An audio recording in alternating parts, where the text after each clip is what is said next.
India versus West Indies. ভাই যদিও এটা গ্রুপ এইটের ম্যাচ, কিন্তু ভাই এটা গ্রুপ এইটের ম্যাচ না, এটা হচ্ছে গিয়ে ভাই লিটারেলি একটা কোয়ার্টার ফাইনাল। ইয়েস ভাই, কোয়ার্টার ফাইনাল খেলতে চলেছে ভারত। এবার আমরা কথা বলতে চলেছি ভাই কে জিতবে, ওয়েস্ট ইন্ডিজ নাকি ইন্ডিয়া। এবং এখানেই হবে ভাই সব থেকে বড় বিগ ডিবেট, কারণ কেউ বলছে ওয়েস্ট ইন্ডিজ তো কেউ বলছে ভাই ভারত। এবং আমরা আমনে সামনে একটু দেখে ভাই দেখার চেষ্টা করবো যে আসলেই কোন দলটার ভাই পাল্লা ভারী। ঠিক আছে, তো ভাই প্রথমত দেখো, যদি আমরা বলি যে ভাই ওয়েস্ট ইন্ডিজ জিম্বাবুয়ের সামনে 254 রান করেছে, তো সেখানে আমরা বলবো যে ভারতও তো ভাই সেখানে কত করলো 256, অর্থাৎ তাদের থেকে 2 রান বেশি করেছে। তারপর যদি বলো যে ভাই ওয়েস্ট ইন্ডিজ, আমরা দেখেছি যে একটা ম্যাচ হেরেছে, সেটা সাউথ আফ্রিকার কাছে। ঠিক আছে, তারপরও ভাই যেভাবে ফাইট দিয়েছে, অর্থাৎ আমরা দেখেছি যে ওয়েস্ট ইন্ডিজে ভাই ধস নেমে গেছিলো 83 রানে ভাই 7 উইকেট পড়ার পরে, সেখান থেকে এই ওয়েস্ট ইন্ডিজ ভাই লাস্ট উইকেট পার্টনারশিপ করে 176-এ নিয়ে যায়, তাও লাস্ট 2টা ওভার ভালো হওয়ার পরে। এবং ভারত এই সাউথ আফ্রিকার সামনেই 111 রানে ভাই অল আউট হয়ে যায়। ঠিক আছে, তো সিনারিও যদি দেখি ভাই এমন তোফাত তো দেখতে পাচ্ছি না, তাই না? সিনারিও দেখলে মনে হচ্ছে যে ভাই ওয়েস্ট ইন্ডিজ তাগড়া ফাইট দেবে। এবার যদি আমরা ভাই হেড টু হেড রেকর্ড আসি, যে ওই গ্রাউন্ডে অন গ্রাউন্ড ওয়েস্ট ইন্ডিজের কী রেকর্ড, ভাই কে আর যে কলকাতার যে মাঠটা ইডেন গার্ডেন, ওইখানে ভাই সাব ওয়েস্ট ইন্ডিজের রেকর্ড দারুণ।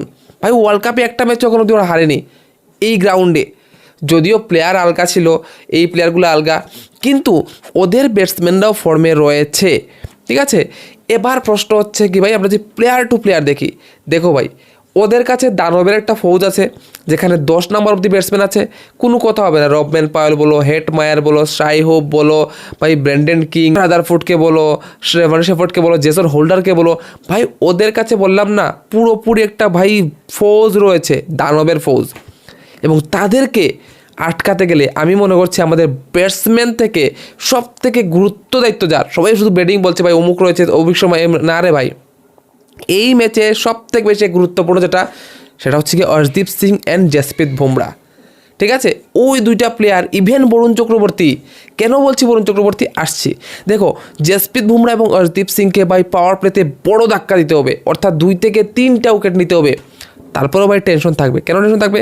কারণ ওদের ব্যাটিং লাইন আপ এত লম্বা, আর ওরা ভাই এত সিচুয়েশন এত কিছু বুঝে না। ওরা এত ভাই মানে কি বলবো, একদম ফিয়ারলেস ক্রিকেট খেলে। ভাই মারবো ছক্কাই মারবো, আউট হলে হয়ে যাব, কিন্তু ভাই ছক্কা মেরে আউট হয়ে যাব, এতে কোনো দুঃখ টুক্ষ নাই আমাদের। এই কোয়ালিটির ক্রিকেট খেলে ভাই। তো সেখানে আমাদের পাওয়ার প্লেয়ার উইকেট ফেলার পরেও আমাদের ভাই একটা পার্টনারশিপ যদি করতে দেই, তাহলে ওরা ঠিক 200-র উপরে করে নেবে। এবং 200+ যদি করে ভাই, চেস করা এত ইজি না। ঠিক আছে, এটা জিম্বাবুয়ের টিম না, সেটা বুঝতে পারছো তো?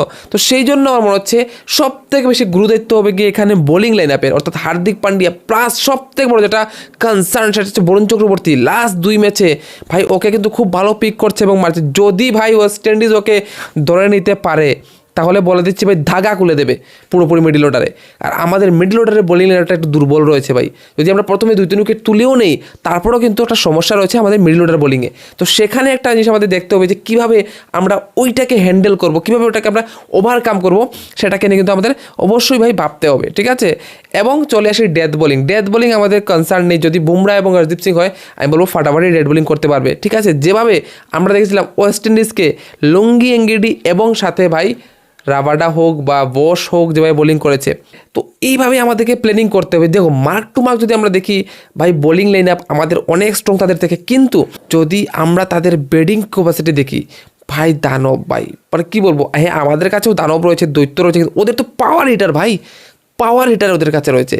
তোমরা দেখো না ভাই, রবম্যান পাওয়ার, ওদের মাসুল দেখেছো ভাই সাপ। তারপরে তুমি দেখো যেই দেখবে তুমি, হেটমায়ার বলো, তুমি জেসন হোল্ডার বলো, রামারে শেফোর্ড বলো, ঠিক আছে, রাদারফোর্ড বলো, আউটস্ট্যান্ডিং ভাই, আউটস্ট্যান্ডিং কিন্তু তাদের কাছে এই ধরনের টিম রয়েছে।